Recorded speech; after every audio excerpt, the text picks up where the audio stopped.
Today's episode is brought to you by DB. DB is a Scandinavian brand that makes backpacks and bags to help people on the move stay ready for anything. From the streets to the peaks, DB's gear is travel tested by some of the world's best athletes, adventurers, and creators. Over the past decade, DB has designed and developed, released, and refined the best bags in the market. With DB's patented hookup system, you're able to attach smaller products to your backpack, roller, or tote. As a teacher, I can't tell you how many times I've lugged handlebags of lesson materials, lunch, and endless amounts of coffee to and from the classroom. Have you ever lost a student's work because a bag broke, sending papers whipping into the wind? I have, and they believe me as much as I believe their dog actually ate their homework. Save the trips and keep your belongings protected with DB. We are teaming up with DB to exclusively offer our listeners 10% off your next purchase by using the code POD10 or go to the link in our show notes. DB, it's time to move on, time to get going.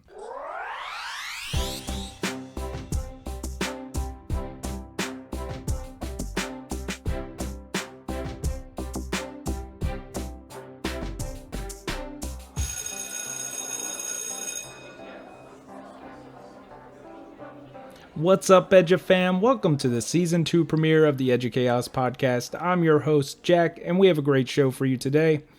We're going to be talking about substitute teaching, which is such an overlooked position. However, it has literally taken down entire schools recently, if not entire school systems.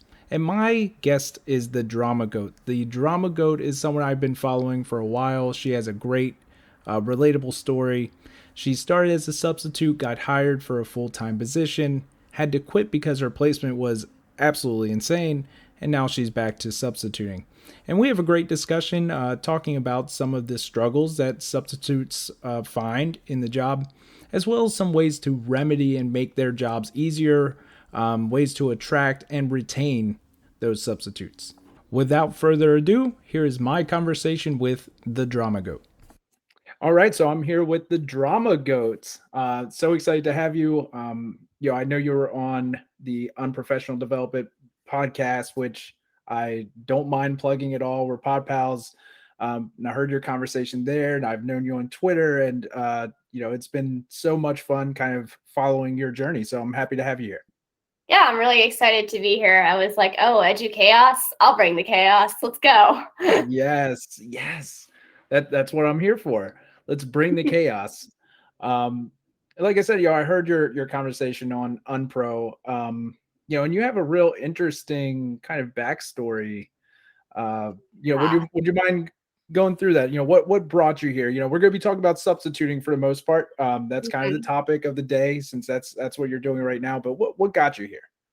Yeah, so I was set to graduate in spring of 2020, and we all know what happened then.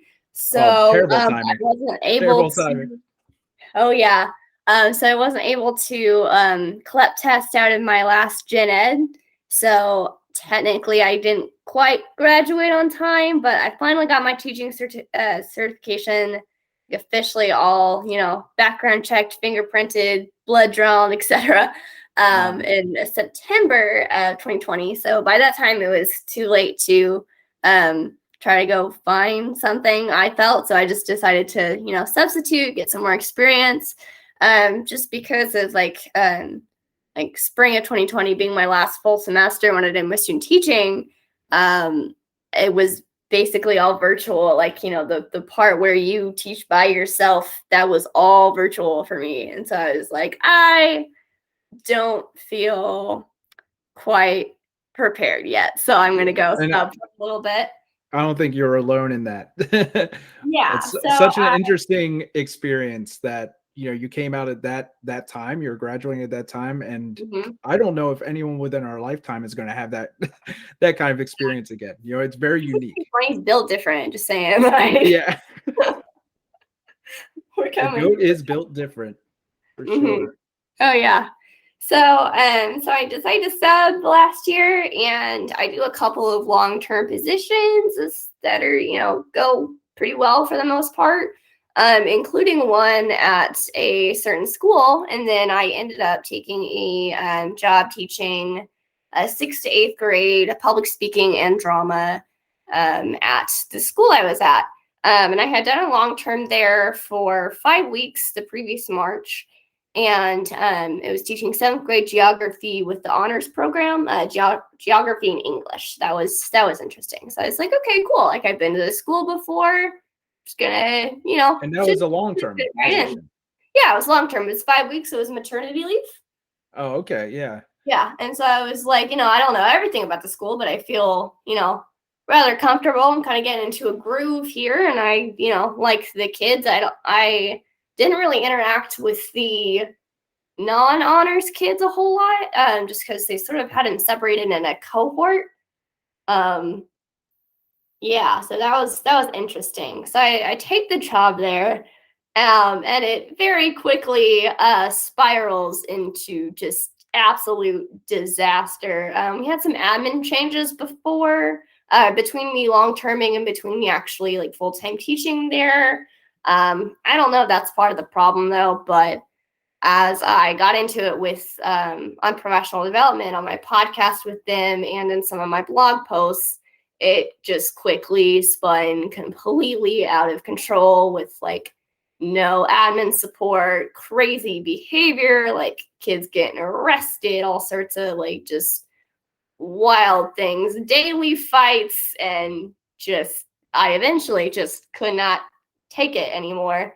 So I decided to resign last November, and frankly, I'm still healing from it. I'm doing a lot better now, like mentally, but it was a lot to try to handle. So yeah, and listening to your story and daily fights, admin turnover, and then the chaos within admin, which is a whole other conversation. But that sounds so familiar to me. Yeah, because I mean it sounded like you were describing my exact situation. And in my school, like it's the same thing. Like admins overwork, and I try to give admin the benefit of the doubt most of the time. But sometimes they're just in over their head, and it's all about the product of the environment. The environment's chaotic, like everything's going to be chaotic moving forward. But like the daily fights and stuff, and I don't know how much of that is because of the pandemic or the school environment or both, you know what I mean? But I've definitely noticed a lot more fights.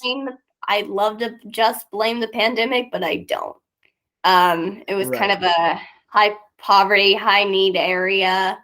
And my assistant principal, so like the one that's over all of the electives teachers in 5th grade, because they added 5th grade to the school this year, so that was also interesting. Is it a Title I? Yes, Title I. And looking it up in the news the past couple of years, we've made like the worst schools in America list, apparently. A couple of years ago, not anymore, but I was like, oh, that should have been a red flag. Did you look at that before you took the job, or? No, should have. New teachers, please go look that up, because yikes. I've been on that for a couple of years, but I found out that later. I was like, that makes so much sense. But anyway, so my assistant principal, she's new this year. She used to teach in the suburbs of Wisconsin, and that is very different than inner city, high, like urban area. So she's trying her best. She's like, she wasn't necessarily a bad principal. I think, like you said, she's just extremely overworked and just did not have the bandwidth, the spoons to give me the support I needed. Absolutely. And I've definitely noticed a lot of that recently, because not only are teachers being overworked, but admins being overworked. Like everyone within this breaking system, this cracking system, is being overworked and just don't have the bandwidth to continue. So you left in November. Yeah, leaving in November. I took about 3 weeks off just to kind of, exhale, if you will, from that. And then I started substituting again in December. So I'm primarily at the school I did my student teaching at, which is very different. So it's also in the city, actually. It's relatively close to the school I used to teach at, which is interesting. But it is a college preparatory public charter school. And I know everybody's at home like, oh, she sold out. But like it's a public school. Like the only requirements to get in are living in district, and you just apply with your utility bill, and then students are randomly selected from lottery. Right. So We like have a similar system here as well. yeah. So Yeah, we where have we have the kids public charter. Yeah. high Right. school from the school I used to teach at. And so all the classes are pre-AP or AP. It's very, it's college preparatory, so they do not play around. So I primarily substitute there. And then I also substitute for a couple of other school districts around the metro, just because college preparatory school doesn't need me every day, and I want to, be working as close to full-time as possible. I'm lucky enough that at this point in my life, I'm single. I don't have any kids or pets or anybody to support, really, just my student debt child. That's very expensive. I'm sure that's a very large child, right? Yeah, but I mean, it's At nice. least, I get to actually teach stuff, which is nice. That's really nice, especially as a substitute. Yeah. Right. Mm-hmm. So I mean, it's a good way. Yeah, and I was on a panel about substitute teaching a couple weeks ago, and just coincidentally, and one of the questions that came up was, should substitutes, like, how much should you expect from them as far as like instruction? Like, should you expect them to just jump into the classroom and be the teacher, or do you just expect them to make sure the place doesn't catch on fire? Yeah. Well, usually like when I go to schools, especially if it's a new school, I tell them I'm a certified teacher. And most of the time they have this like big sigh of relief. They're like, oh, thank God, you're not some like grandma who's bored at their retirement home one day and just is deciding to come sub with kindergarten for a day and then finds out that they're flipping desks and saying the F word. Yeah, like you're not just a random retiree or some Joe off the street. Yeah, or some PTA mom that was like, "Oh yeah, I'll come sub. I'll come show them. Your job's not hard." Right. So, yeah. But it's good. But I'm weird. So I do the college preparatory high school. So that's high school, and then I do early childhood when I sub the other public schools. So I do not touch 3rd to 8th grade.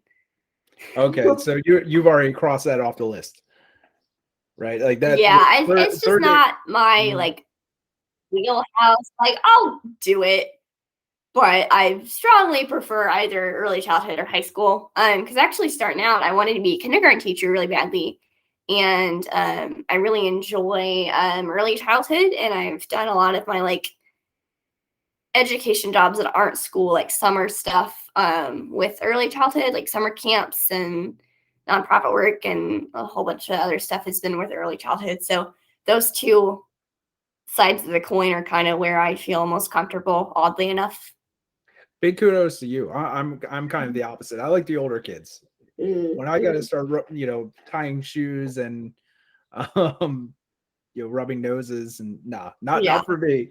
Like it takes a special person. Like to me, I mean, kindergarten, I don't know. It's almost like totally separate. It's a different world. Like I work in a K8 and I'm on the middle school side. It's like it's a whole different world on the other side of the building with those little ones. I don't know. I don't know how you do it, but congratulations, kudos. Not for me, but it's good that you felt out what was best, like what age range, what you're interested in, and that's a big deal for substituting. Like when I used to sub day to day, that was a big thing for me too. Like picking what it is that you want to sub for, which I've seen that some districts are eliminating that, like the option, which is wild to me. Like they just have an opening at a school. Like they're not even. Gosh. Oh, right? I always call the school and ask if that's the case. I don't know how you walk in blind like that. Like it's. Yeah, I do not walk in blind. Ooh. So much anxiety. I would freak out. No.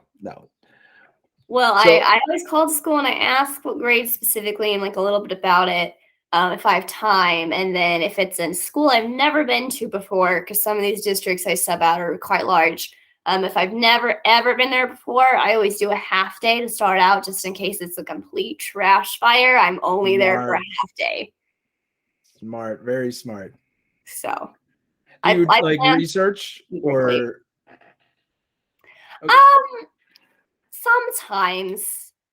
Yeah, sometimes if I have time, but most of the time I'm just trying to see, where am I going tomorrow? Keep it going. So Yeah. I that's one of the biggest reasons. Like I was so glad I got a full-time teaching job. I started as a day-to-day sub after college, because that was before the great exodus, like 10 years ago, and there weren't many jobs open. Oh, wow. Yeah, I know, right? Talk about a complete I was like, there 180. was a great exodus before now? God. Like Now everybody's laughing. Right. What exodus? So you're still kind of the beginning of your career. And I noticed, like, on your blog, you had a post, kind of like talking to new teachers, and you did mention some of the positives of beginning as a sub. Oh, yeah. Can you go into that a little bit? Some of those positives of substituting before that teaching career begins. Yeah, absolutely. So I am all for getting traditionally certified. I am all for doing student teaching. But the thing with student teaching is that, maybe this varies from state to state, but at least where I am, you are never ever alone with students without your co-teacher.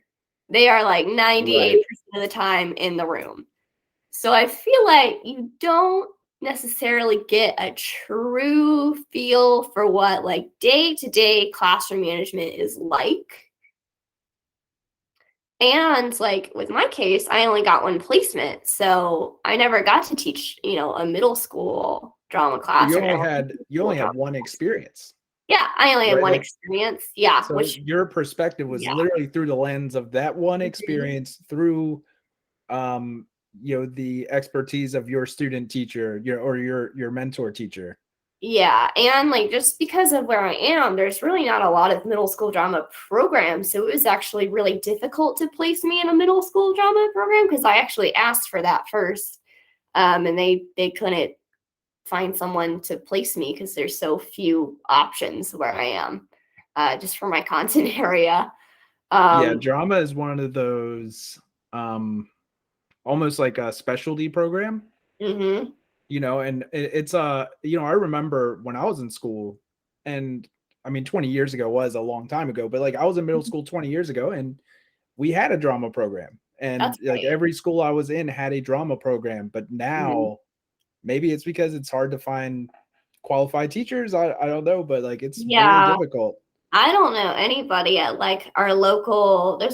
I attended a private school for college, but there's a local state school pretty close to me, that's like known as the Teachers College, and I don't know anybody graduating within the last 5 years or upcoming that's certified and getting certified in speech, drama, and debate because it's a triple certification in Oklahoma. They just do it all together, and you're also K-12.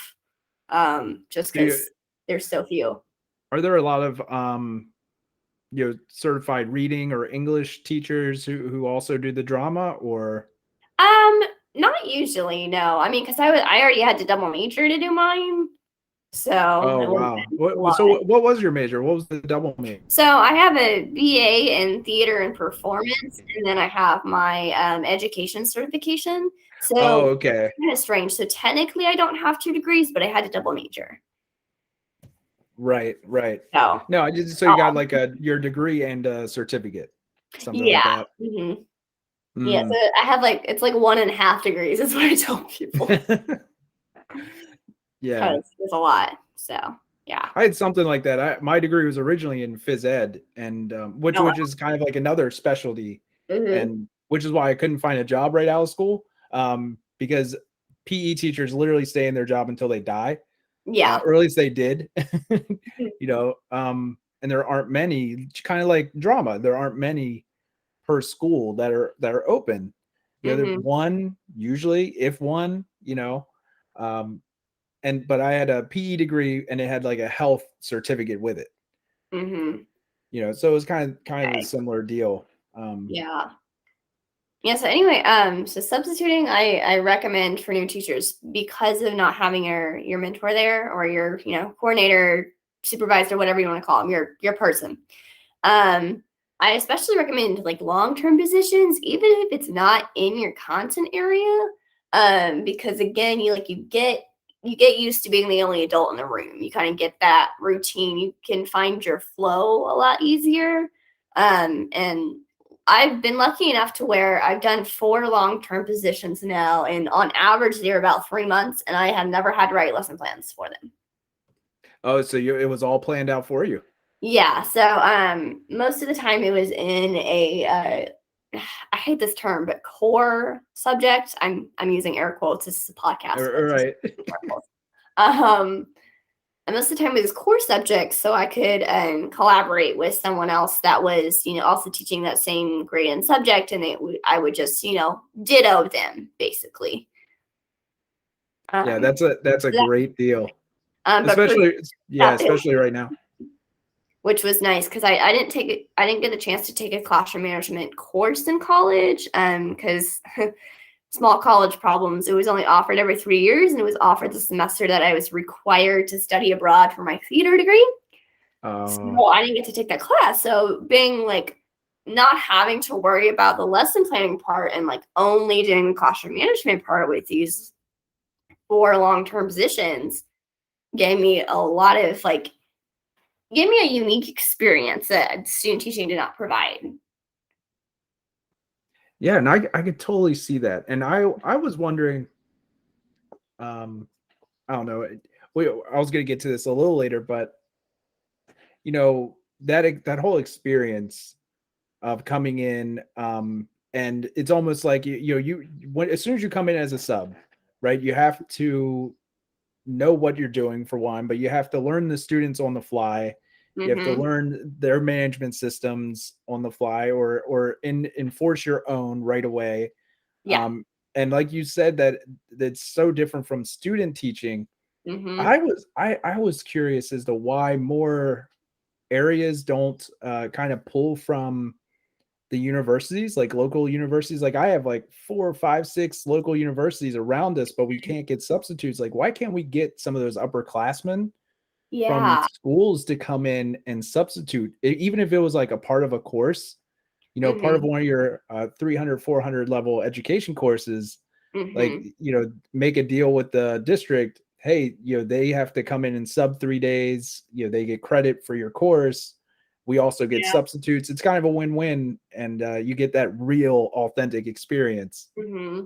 I definitely like that as an idea. However, I think like besides giving them credit, they need to be paid. Oh, 100%. Um, Yeah, like which is Oklahoma great for a college student. recently started paying us minimum wage for student teaching. I was not on the cusp of that, so I received no money. But it's Hold up. expensive to You said they're be paying for student paid. teaching? Yeah, for student teaching, minimum wage, What? but they are paying. So Yeah, I was not a part of that either. That would have been amazing. Yes, yeah, absolutely. You're working. You should absolutely get paid yeah, to working work. a full-time job. Like we pay medical Right. students when they're in residency. Why aren't we paying students Yes. when they're in student teaching? It makes no sense. 100%. So the other reason new teachers should substitute is because it allows you to vet the school and like not necessarily like talk with admin every day and hear, like, oh, we're a family here, or and I did the vomit sound on purpose. But you kind of, you get into the teacher's lounge and you kind of, you make some like I don't want to say you make friends, but you become acquainted with people that are there every day, and you very quickly see kind of like how it really is, type thing. Yeah, you So don't you don't get yeah, you they're get not to able to smooth things over. Yeah, yeah. You Yeah, because really see how it eventually, is. like when you're doing a long term and you're there for long enough, they're sort of like they're so used to seeing you that kind of the I don't want to say the professional facade, but like the oh, you're a guest at our school facade kind of slowly starts to, wash away, and you get to hearing, how it is. Like, oh yeah, we had to turn in lesson plans in 3 different formats, and I have to do this RTI thing, and I have to assess them twice a week. And you get to hear the crazy. You get to find out what brand of crazy the school is, because there's no perfect school. But if you can like find a brand of crazy that you're okay with, excuse me. Yes, 100%. That's what it's all about, finding the brand of crazy that you're cool with. Love that. Like even my college preparatory high school, I love that school. I applied for a job there. I hope I get it. But they got a little bit of crazy, and I'm okay with their brand of crazy. So bring it on.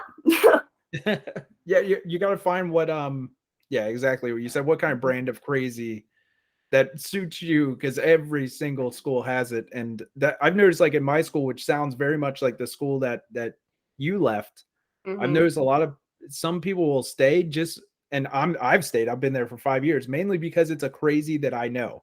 Brave, right? yeah. Like I hear the wild stories elsewhere, and I'm scared. Like I don't want to go anywhere else, because I know at least I know this chaos. I know I can thrive here, or at least survive. Especially the type of crazy that has to do with discipline, because you get to see, like, everybody has those frequent flyers, right? Everybody has those kids. They're in trouble all the time. Everybody knows their name.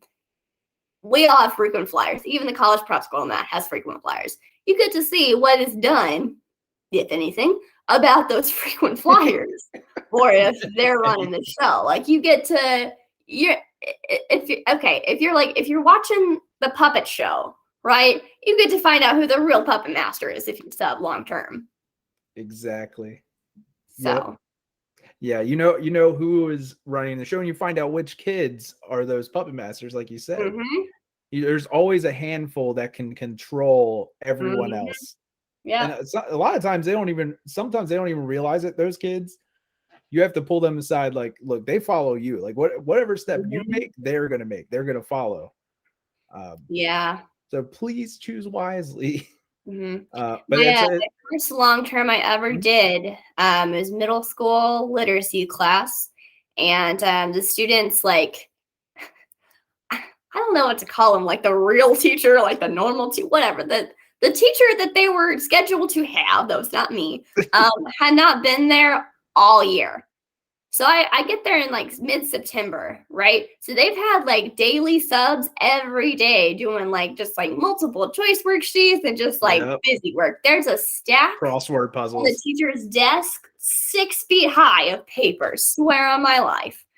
And so I get there and I'm like, holy freaking crap, we gotta like get this in gear. So I stayed there till December, and I would have stayed longer, but another school was gonna let me sub virtually from home.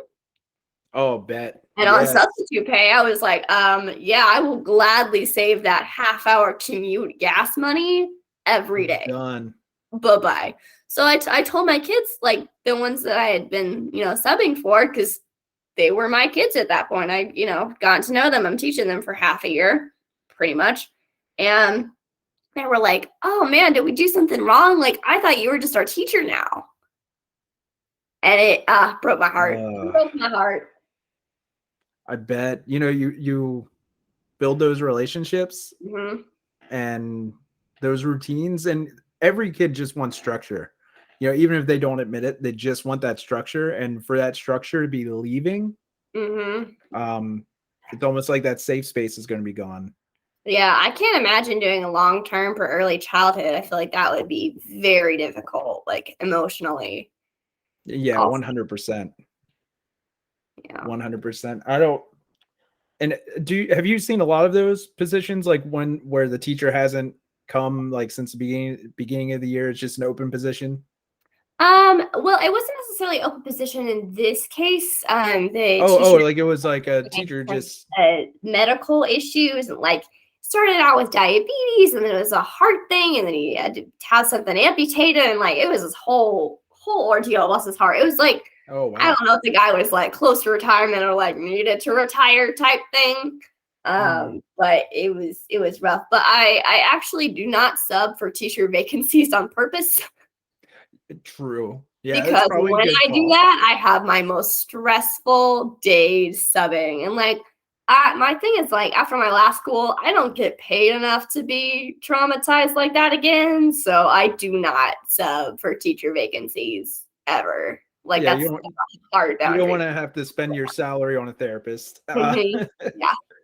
For sure. It reminded me of we had a teacher who every year would go out the first week of school. Like Oh she my would goodness. twist her ankle or something and then go on workers comp. And then Lord. um I'm a special ed teacher now, so like since Mhm. I don't have a class for myself, I co-teach, they would always throw me in there and it was the Oh worst. Lord. So I would be in there like every year and I just got so tired of it. Like, woman, Yeah. just leave, please. Like, she was, I mean, no, she wasn't even nice. I can't even give her that. She was terrible. Don't be She was honest. awful. I just gotta be honest. She was Chaos. Bring awful. She chaos. was terrible. She was one of those that we had to have that hard conversation with, like, look, maybe this isn't for you. Whew. Um, Dang. yeah. Ugh. But it's a mess. It is although it is nicer substituting within my own school when I know the kids. Yeah. Much Mm-hmm. easier because like when you come in, when you do a day-to-day stuff and you go into a new school, it's like the first day of school all over again, except the kids aren't tame. Yeah. Like the first couple weeks of school, like for the most part they're kind of tame and feeling Mm-hmm. things out. No, they're over that. And like you got to go in, create a rapport right away. I mean, it's almost like a rite of passage Oh for coming in to teach. Like, if you can survive that, you're good. yeah. You'll be fine. You'll be just fine no matter where you go. If you can go in and command a classroom, you're not knowing the kids, the school, they don't know you, don't respect you, don't care about you, and you can command that, you're good. Yeah, well, classes, especially if I'm doing a 1 day thing, which is most of the time, we get two brands of classes. We get like hit them with everything you got behaviorally, or be a sweet little angel because your teacher is going to be really upset if you were not behaving well. Yeah, and it's interesting, right? And You sometimes got you have those kids in the same class. Yes, the ones who care about what the other teacher thinks, and then those who don't care what the teacher thinks. Yep.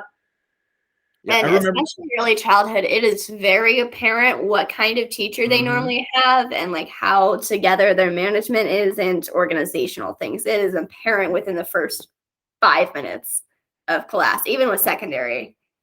So like walking in, like you mean like organizationally? Oh yeah, like And if if they've got it together, kids know where to turn stuff in, or you walk in, there's I don't want to say pencils all over the floor because Twitter will come for me then, but like you Oh my know, god, the they're pencil hanging off the debate. walls and hanging from the lamps and Yes. Yeah, you know what right away. And mhm. that's I mean that's the hallmark of a good teacher, right? Yeah. Is that classroom management and them having knowing the routines themselves. That's like a distinguished, Mhm. teacher.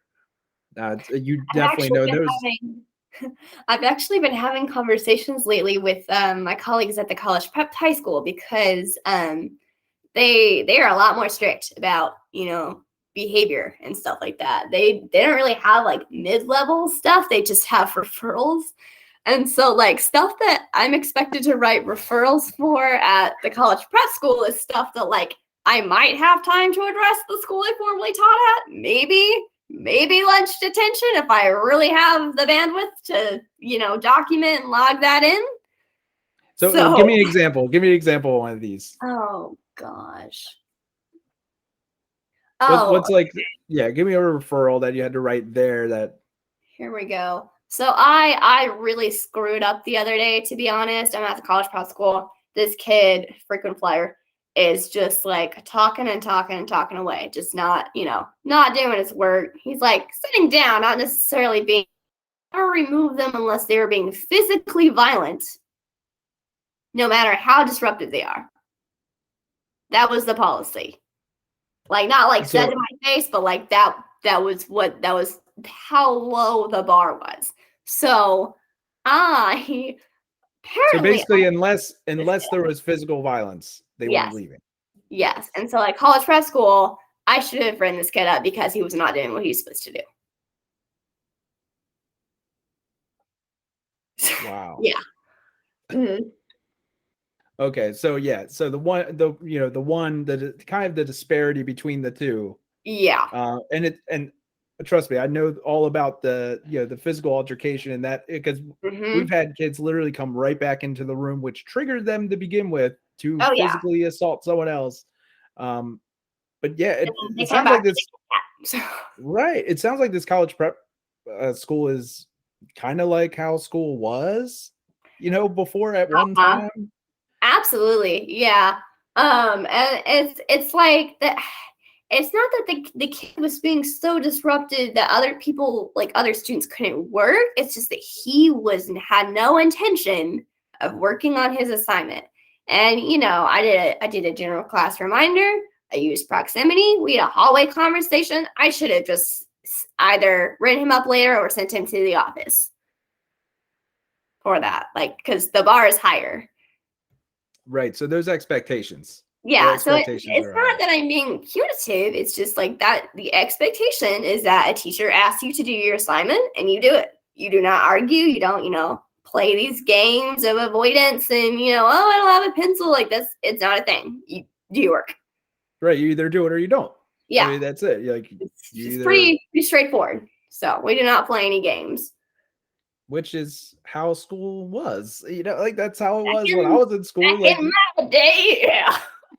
Back in my day, when things actually mattered. Yeah.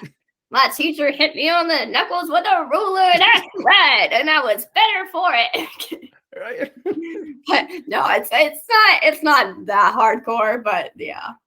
But there are actual expectations, and if you don't, it's realistic expectations. Like I don't think that's punitive or not trauma informed or whatever buzzword you want to use there. It's like the expectation is that you are here at school to do your schoolwork, so do it. Yeah, and I don't know if it's the push for restorative justice and restorative practices, if that's the reason we've fallen into this. Well, which I don't think those things are inherently problematic at all. I think a lot of what people miss in the restorative justice piece is the part about making amends. Yes, 100%. Because I'm having this conversation with this child who's talking away, the one I messed up with. And I said, listen, because he keeps apologizing to me, right? He's like, oh, I'm so sorry, ma'am. I'm gonna get to work. I'm like, okay. And what I said was, so-and-so, the best apology is changing your behavior. That's what I would like to see. Is what I said. So I don't know. I think there's and that's what it is. I think that's the piece, in my area, that's it, the restorative practices, big push. But the piece we're actually missing is the sitting down and conferencing with them and showing them, teaching them the behavioral changes, and this is the way this should be done. This is why what you did isn't right. Yeah, we're missing that piece. Explaining this is why that was problematic. This is what you can do if you find yourself unable to do that because you are in a emotionally dysregulated state. Here are some coping mechanisms. Here are some things you can do that's not just plain avoidance. Right. That's the kind of the piece, but since we are so overworked and we're so understaffed, it's so difficult to do. We actually have less mental health resources at my school now than we did before the pandemic. I don't know how that happens, but it's true. We used to have a school psychologist on campus. Don't have that anymore. The counselor is doing a bunch of administrative duties instead of meeting with students. And so, yeah, definitely missing that whole. I feel that we had one crisis counselor at the school I formerly taught at, and she was great at her job. But we needed at least 7 with how much trauma. Just, oh my gosh, I can't even begin to tell you how much trauma was at the school I formerly taught at. It was, it's rough. Oh, I'm sure. I mean, it's just everyone too. It's the people who work there and the staff, and yeah, I mean, I don't know how we can get more more mental health resources in the buildings, but we need it because it's really rough right now. Really rough. And being able to go in and as a substitute, you kind of have a interesting perspective because you see multiple buildings. Because anyone who works in the school sees theirs, their own community, but to be able to see it elsewhere and throughout multiple communities, like you can see just how big the problem really is.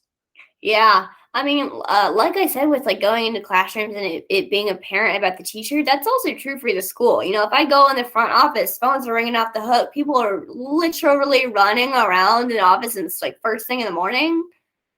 I can't help but think like, oh God, like, do we have it together? Or is this particular day just really, really rough? Like, right. Like that's the thought going in, like, oh Lord, am I about to jump into a dumpster fire? Yeah, exactly. So do a half day first, people. Yes. Oh.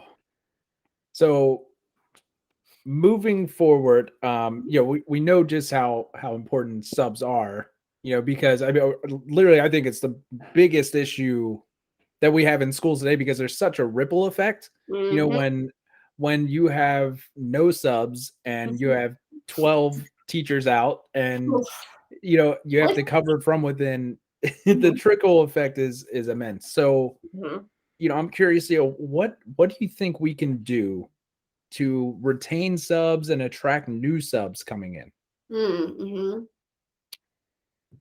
Well, as with all education field professionals, a competitive wage is always nice. Yes, the compensation. Compensation. Yeah. So I mean, do you think with that, with compensation, do you think it should be based on, because I know a lot of places it's education based, like you have an associate's, you get a certain amount hourly, or a bachelor's or a master's. Is there more you can compensate? Could you compensate with like experience? Or that would be nice. Yeah. I agree there should be different levels of compensation, but at the same time, if you need substitutes, that badly, you should probably raise it for everybody. Right, across the board, just across the board. Because school districts have to remember, like, we're independent contractors. Like, if I had the choice between taking a sub job at a school that pays X amount and a school that pays Y amount, and I've been to both before, I know they're about, the same level of expectation, same type of kids, supportive admin, whatever it is, I'm going to go with the one that pays more. Like, when it gets down to it, like, I have bills to pay. I think of myself as an independent contractor. Which is, that's exactly what you are. You're 100% right. You're an independent contractor, and you choose which jobs you want and which schools you go to, and which in itself, I guess, keeping on that train of thought, what specifically attracts you to certain schools? Definitely I ideally, especially being like a certified teacher, I would like to have the same classroom authority as a full-time teacher. Yes. Which makes sense, right? You would think. You have this because you have the same qualifications. Yeah, I had if not more. I'm an adult. Yeah, exactly. If not more, exactly. So, like, at the college prep high school example, I have the ability to write referrals. I can send kids to the office. I can, assign lunch detention. I do whatever I need to do. Like, I'm a full-time staff member, and I feel the most supported there. Coincidentally enough, I'm just feeling like a staff member, offering support, because a lot of times I'll have a lot of people introduce themselves to me at the beginning of the day and say that they'll come check on me, and then they don't. Yeah, so you have the it's very, folks who come in. Oh, hey, how's it going, Miss Goat? I hope you have a great day. If you need anything at all, you can see me. And then they ghost you. Then I can't get a hold of them if a kid's flipping a table. So that's always fun. Yeah, and then I have to put more workload on the other teachers and things like that. Another thing they could do is unify the systems they have district-wide and school-wide. And I'm not talking about, all the second grade ELA teachers should do the lesson on Pete the Cat on Tuesdays at 9. Like, I'm not talking about that type of thing. I'm talking about when I arrive, what is the system? Because I always insist at every single school I go to, even if I've been there before, I show them my ID every single day. Because, and this is going to terrify our listeners, especially any parents listening, I have been to more schools on both of my hands that I can count numerous times that assume that I am the person who has signed up for the job without ever seeing any form of identification. I could be. You mean like when they hold on. So like when do you have to like buzz in these schools? Yeah, so like I buzz in, right? I get in the office Like and you say I your just, name. sign in. I'm like, hi, I'm so and so. I'm here to substitute for such and such teacher. And sometimes they go, oh, okay, great. We'll take you right down there. They don't ask to see my ID. Oh wow. I could be a convicted sex offender coming into your school if I know the teacher's name and know that they happen to be gone. Right. Here, I'm just here to substitute for vacancy, and I know that they quit, through the grapevine because I'm, neighbors with so and so's kids that go to the school, and I could be anybody. So I insist that they see my ID. I'm like, I do not go past that front office without showing them my card, even if I have to put it in their face, like in a nice way. But yeah, I'm I didn't like, even think about that's that. a liability. Wow. That's a huge liability. It's scary.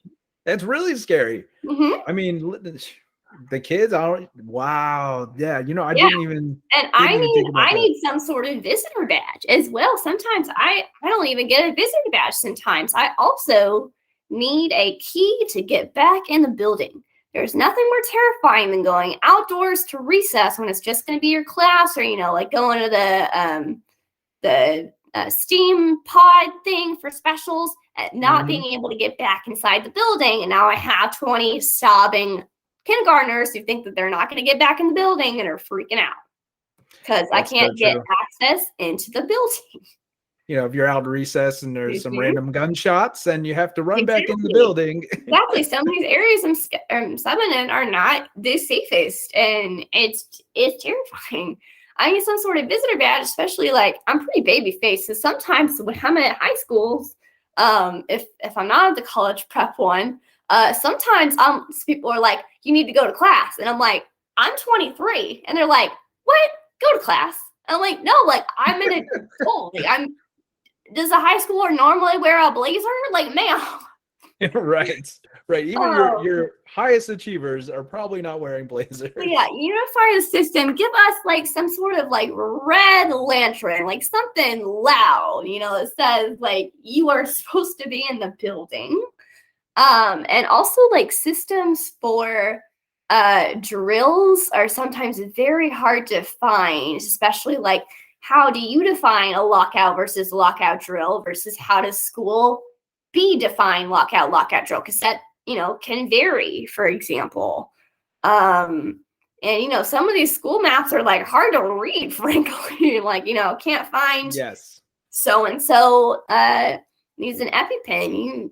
I think all schools should be required to give substitutes a list of students with medical conditions.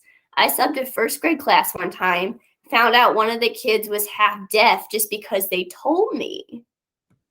So you're trying to talk into his, from his left side. And yeah, like, why exactly. isn't this kid like responding?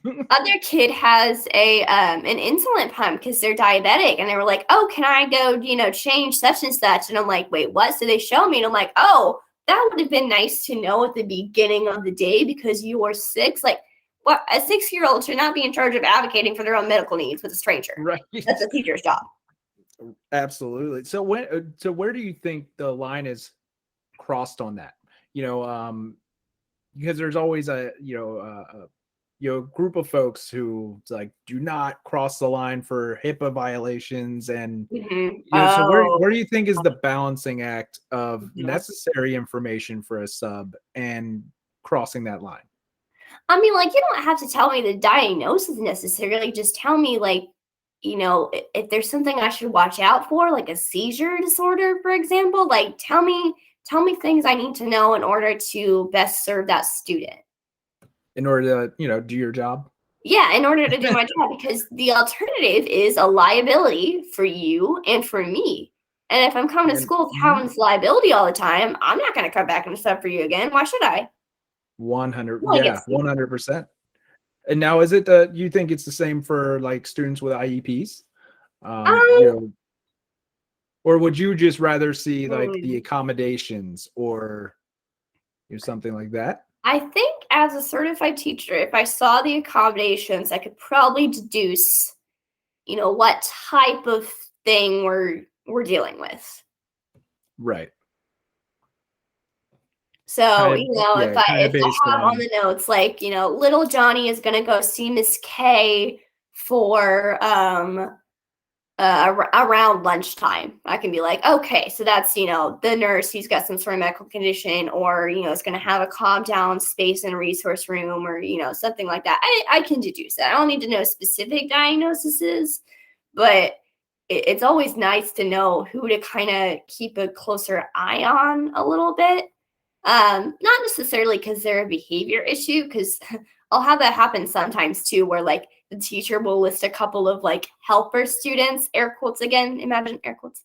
They'll list a couple of helpers, and a couple that might need extra eyes is what I've had it phrased as. And sometimes the helpers are the worst behaved out of the whole class, and sometimes the ones that need extra eyes are just fine. So you never know. All depends on the day, I guess. Mm-hmm. Yeah. You ever run into some of those plans that are super honest? Like, little Johnny's a jackass. Don't sit him near anyone. I've had a couple of those, like, yeah, just go ahead and remove so-and-so second hour because they're going to be a nightmare. And I was like, maybe, like, let me meet them first. Right. Like, see their face. Like, this is just a name. I don't know anything about this kid. Maybe they're fine. So that's interesting. I don't know. It's always interesting. I take it with a grain of salt. Yeah. I think that all those things really make sense as far as retaining those subs. And I saw a study done by like Brookings a couple of years ago, which said that the number one reason they go back to schools, substitutes go back to schools, is because of friendly staff and professional demeanor. Yeah. Which would encompass, all of those things you talked about. Like, the school that one of my favorite schools I ever subbed at, I ended up getting a teaching position there. They gave a sub folder to everyone who came in. And it had maps. Yeah, it had maps of the school, a visitor's badge. It told you the whole schedule. It gave you everything you needed. It was a little overwhelming, but it gave you everything you needed. And I would rather have too much information than not enough every single time. If I have to quickly read a binder, I'll do it. Like, let's go. Right. But like, where I'm working at now, they don't give you anything.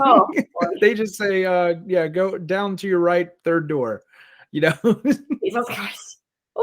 Yeah, and it's and really when you end up having that puts a stress on everyone else, the entire staff, because now they have to look after the sub and catch them up on everything. Yeah, for sure. It affects a third literally idea. Mm-hmm. Yeah, a third idea I have for retention is I think every school needs at minimum 2 site substitutes, like that just work at your building. Pull from those 2 people first, and then if by some miracle no one's absent that day, they can co-teach. They can be kind of a non-sped TA. They can take over so teachers can use the restroom a little more often. Just take 5 minutes. We're working on a worksheet. I'll be right back. Cool. Tag out system type thing. Yeah, I think that's a great idea. Just put them on the payroll. More support staff, but not necessarily for only sped purposes. Just general support. Or even just as a lunch monitor, anything. Yeah. There's so many jobs that are required throughout the day. You know how much a teacher would appreciate it if they were able to have extra planning instead of having to go out for recess, with Yeah, their or kids. like I'll take your kids to specials for you so you can have that, Yeah.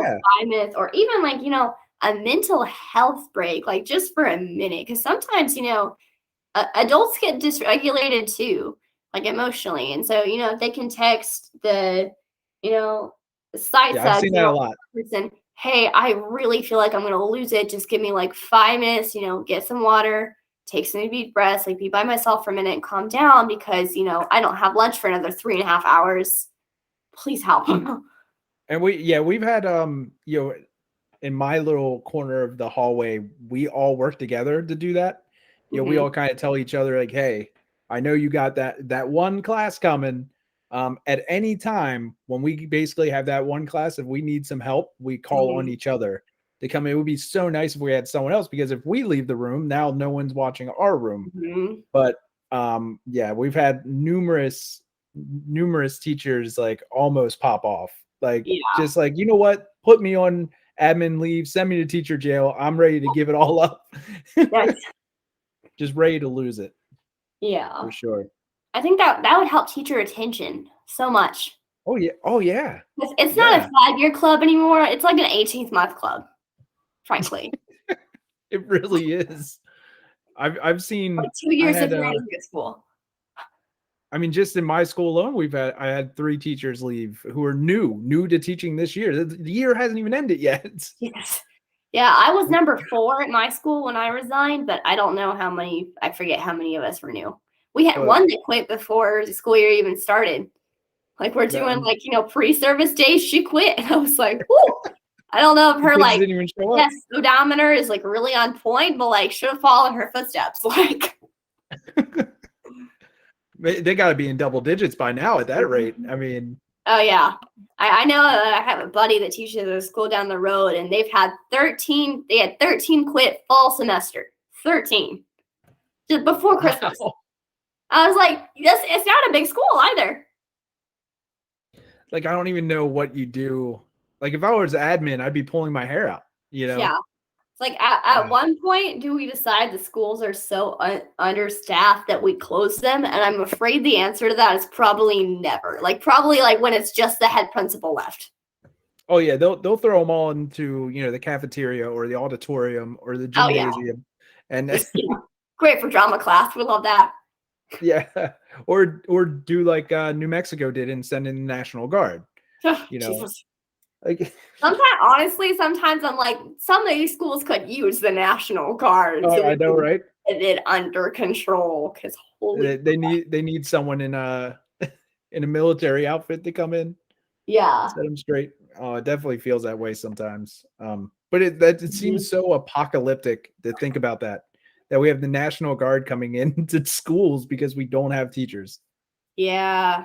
Well, it's so interesting. Like you talk about like some of the challenges, like besides like the lack of unity in the systems, also like I like being introduced to people. Like I like when people introduce themselves to me, but sometimes I get borderline interrogated because they're like, oh, are you graduating? And I don't necessarily want to tell my whole story every single time because it was dramatic.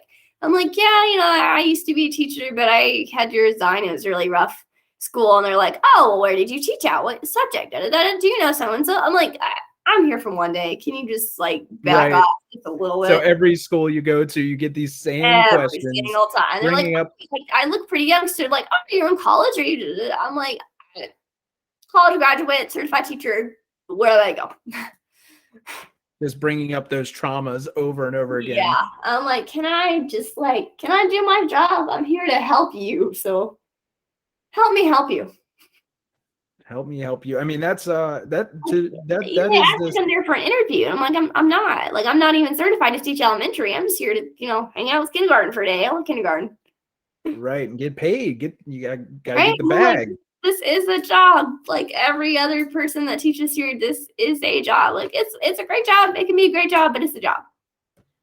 Yeah, and I think that's one of the things we miss out on when we're kind of marketing a sub job is that you are an independent contractor and you can kind of choose your own hours and where you work and like how many other jobs you really do that? Maybe like DoorDash. I don't know. Yeah. It's really unique, and that's something I think we need to tout a little more. Especially for those who have like chronic medical issues. Like I suffer from migraines, and there are some days I cannot drive. Like it's not safe for me to drive. So something is great because it's super duper flexible. If I'm having a migraine and it's lasting like through the night, I can't sleep it off. I can't go to work the next day. Like it's just not a thing I can do safely. Right. And there aren't many jobs that you could do that, where you just be like, well, I'm not going to work today. Today isn't the day. Also, like favorite was great. That probably sounds insane. Probably my favorite long term was subbing virtually. Because I happened to live with the person I was getting lesson plans from at the time, because I was living with some friends. And so like he was the other 6th grade geography teacher, was one of my friends I was living with. Oh, and perfect. So he would just, email me there. He was right there because we were at, same house. If I had questions, I could just pop over. And like kids didn't necessarily have their cameras on, but I was still finding ways to be engaging. I have a theater degree. I was like, let's do this live stream every day. Let's go. Oh, even better. Yes. So I really enjoyed it. And I think if there are more opportunities for virtual teaching, for virtual substituting, we would have less of an issue. Yeah. And you give a whole new meaning to being on stage. Yeah. As they say about teachers, you're on stage, you're on now. Yeah. Yeah. And that was the only way virtual learning really could survive. You had to be an entertainer. Yeah. Had to be. There was no other way around it. If you didn't, you lost them. They're gone. That's the great thing about class of 2020. And, like I'm not the only teacher that did their student teaching virtually. Like there's, maybe hundreds of thousands of us. Yeah. Or maybe there's just 100. We have opportunities, that skill set that we weren't, necessarily, well, we were thrown into virtual midway through, but I feel like it's a little bit different for us because like we still had the support, but I feel like us, like generally speaking, being of the younger generation coming up, it was a more natural transition for us and maybe some of our more experienced folks with more wisdom. Yeah, I definitely found that as well. All right. Well, thank you, Drama Goat. I do want to give you a couple of minutes to plug your blog. I know you also have some other hustles going on. Drama Goat is now the Hustle Goat, right? So plug hustle away. Yeah, climbing that mountain one paw at a time. All right. So I am on Teachers Pay Teachers. So this is the Drama Goat. And I have resources for drama. I have resources for public speaking. I have resources for debate, and that includes for NSDA competition events. I have resources for that. If you've never done a speech and debate team, you want to start one, start doing some events, start going to local competitions and stuff. Admin loves that, by the way. I have resources for you. I have resources for new teachers. I also have things for substitutes. So, for substitutes to buy, or for substitutes for teachers to buy and put in their sub binder, both of those. And then other stuff I've got going on, I have my blog, which is also the Drama Goat, and a Redbubble t-shirt store, which is also the Drama Goat. And if you want access to any of these links, it's my pinned tweet on Twitter. So I am at so that's lowercase the, all uppercase drama, and then again all lowercase goat, and the number 1. Awesome. And you know what? That was a great plug. Perfect for substitutes, because if you're a substitute listening and you run into a bit of a headache at school, teacher didn't leave plans, boom, go right to the Teachers Pay Teachers page for the Drama Goat. Amazing. Thank you. All right. Thanks, Drama Goat. I appreciate it. Until next time, I'll be keeping track on Twitter. All right. Good to chat with you.